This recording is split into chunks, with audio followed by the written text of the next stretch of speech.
Hey, Survivor. Seth Yates here, day 72, in full effect. Send Seth to Survivor, and the story of what I'm trying to do is the most important thing.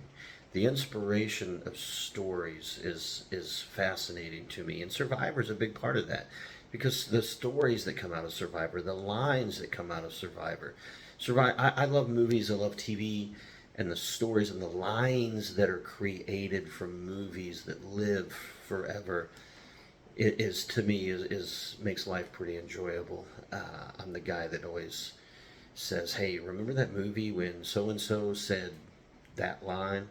Well, Survivor's given us some of those lines, and tomorrow, I found the coolest shirt ever in a store the other day, and I bought it because it reminded me of one of my favorite characters from Survivor, one of my favorite players ever. Also happens to be from Indiana. Big hint coming for tomorrow's episode of 73. I'm going to pay tribute to one of my favorite players ever. Not the best player, but one of my favorites.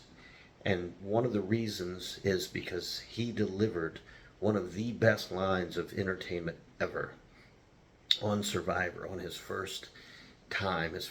He's appeared multiple times on Survivor. So tomorrow's a big episode for me. And the reasons I like stories so much is because it brings people together. And I spent a large portion of my life working in the casino business, 9 years as a matter of fact. And I've already told you about the car wreck that I was in that I shouldn't have lived through.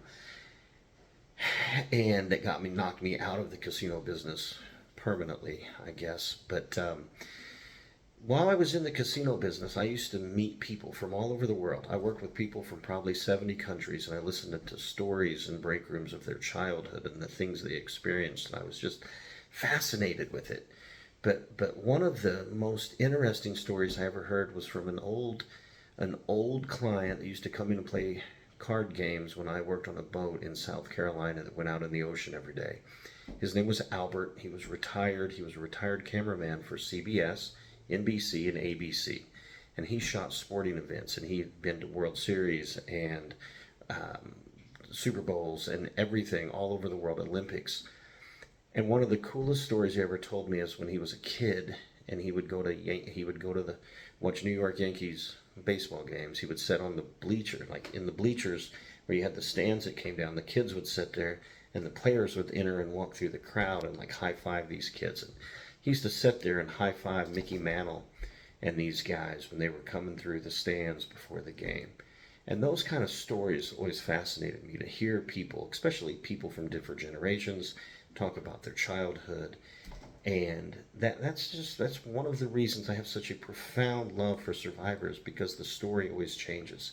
It's not like the movie Alien, which I love, and then they make 17 more Alien movies, and they all just kind of, well, Aliens was awesome, badass, but also some of the greatest lines ever came out of that movie with John Paxton, by the way, or Bill Paxton. I'm sorry, Bill Paxton, not John Paxton, basketball player. But anyway, stories, Survivor stories. It's just part of my love for the game and for the show. And tomorrow's going to be a fun episode of fun video for me, and I can't wait to bring it to you. So until tomorrow night, Survivor, have a good night. I will see you then on day 73.